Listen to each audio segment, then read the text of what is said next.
Thank you so much, Miss Ashleigh with Goosehead Insurance, for joining us here at the Pop-Up Podcast. My name is Mark Thompson. I'm here with Nick Smith.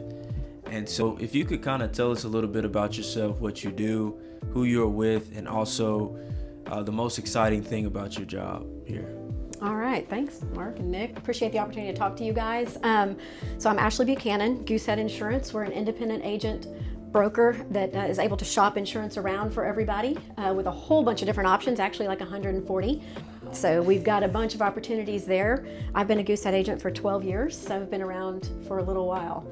And we actually at Goosehead, we do all personal lines insurance. We do home, auto, boats, RVs, ATVs, all of those things. I do commercial insurance as well. We do rental property. So we can do all of those things, but what makes us a little bit unique in the market is that we lead, especially with the homeowners insurance. We know when someone's purchasing a property that they have to have property insurance. So we make sure we have plenty of product for them, plenty of opportunities to make sure we can get what they're looking for, price, coverage, fitting in their needs, and helping them out in that way when they're purchasing a property. So we also like to work with a lot of realtors and lenders and everybody in this market that works with folks buying a property to make sure we fit that piece of the puzzle and get it handled. Wow, thank you so much for that introduction and thorough analysis. So the first question that we have is, what's kind of the most common misconception with homeowners insurance? I know there are so many questions and so much misinformation, even with the use of AI, for example. So kind of what's the most misconception about home insurance?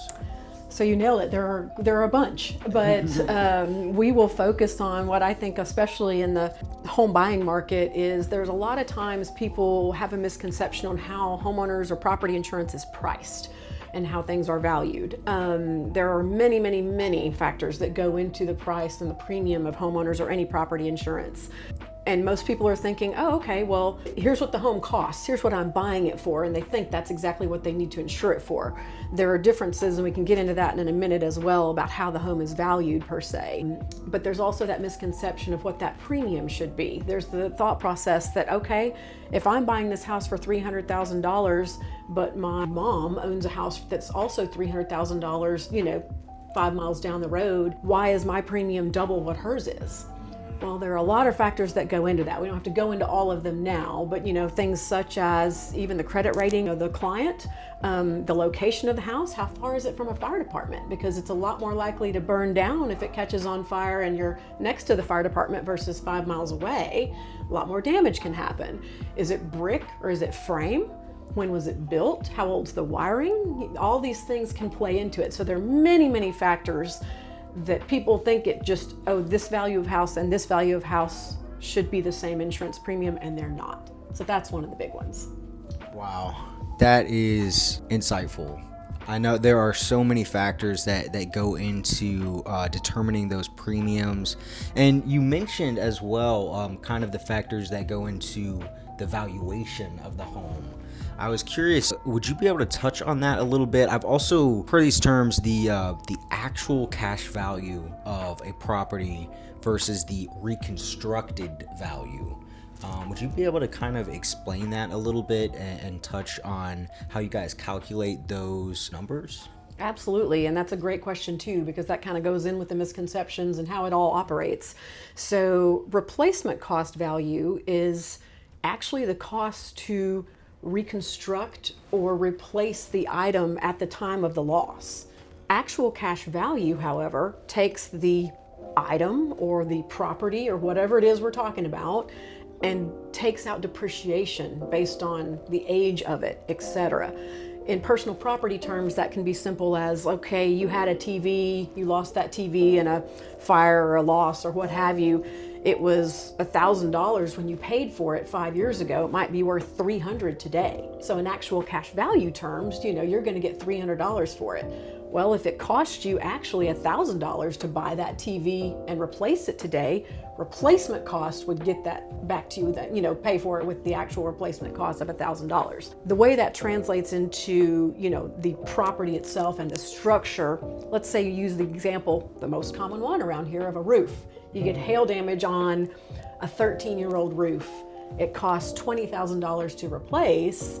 A replacement cost policy would be covering that roof for $20,000, the cost to re-roof it, less your deductible, versus an actual cash value would take out depreciation and before you even take out your deductible. So you might only get $8,000 to $10,000 to pay for that roof. So that's an actual specific example.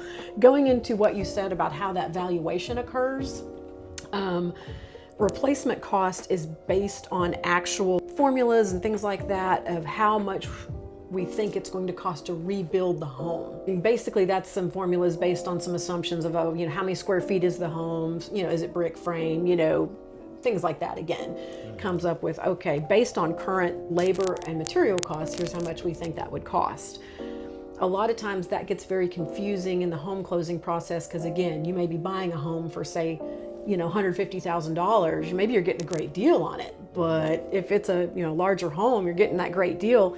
It's going to cost more than that to rebuild it if it burns to the ground. And the insurance company's on the hook for rebuilding it if it burns to the ground, not for selling it. So there's the difference in that. That is very well said. And thank you so much for expanding on that. Now, Ashleigh, you've been here for 12 years. Have. And you boast a 4.9 star rating. It is incredibly impressive, very rare sight to see. And I was wondering if you have, before we let you go, and thank you again for sharing some of your time with us today, are there any other parting words of wisdom or anything you like to mention before we let you go here? Well, thanks. Again, thank you guys again for the opportunity to chat. But Absolutely. Yeah, I kind of credit that the high ratings with the fact that we obviously in our office and at Goosehead in general take pride in taking care of customers just like we would take care of ourselves or our moms or our family. We're never going to try to put a square peg in a round hole. We're going to look for what is in the best interest of every client. And that's a little bit different for everyone. Luckily, Goosehead offers a lot of options and choices, as I mentioned earlier. Luckily, we invest heavily in technology as well, because in this technology-driven world, sometimes too many options gets overwhelming. So I kind of like to think we're almost like an analogy like a personal trainer. There's a million fitness plans out there. It gets overwhelming. What works for me? We're that person to try to narrow down, hey, this is what might work for you based on all of your parameters, your budget, what you're trying to do, what you're trying to accomplish, what your risk profile is, and what you're comfortable with exposing yourself to, and nail down what's just exactly right for you, and making sure that works for your purchase of your property or for anything in all of your home and all of your insurance needs. So yeah, we take pride in that. Amazing. And that is a beautiful ability that you have here with Goosehead Insurance. What was the term you used to describe it? You were able to shop from multiple different vendors. What was the term for that? So yeah, we're an independent agent or a broker. Both of those things kind of mean the same thing. So yes. Excellent. Wow. Thank you so much. This has been Ashleigh Buchanan with Goosehead Insurance. Thank you again so much for joining us today on the Pop-Up Podcast. Anything else you want to add, Mark? Thank you so much, Goosehead Insurance and Ashleigh Buchanan, for giving us this time and this space. So definitely appreciate it. Thank you guys.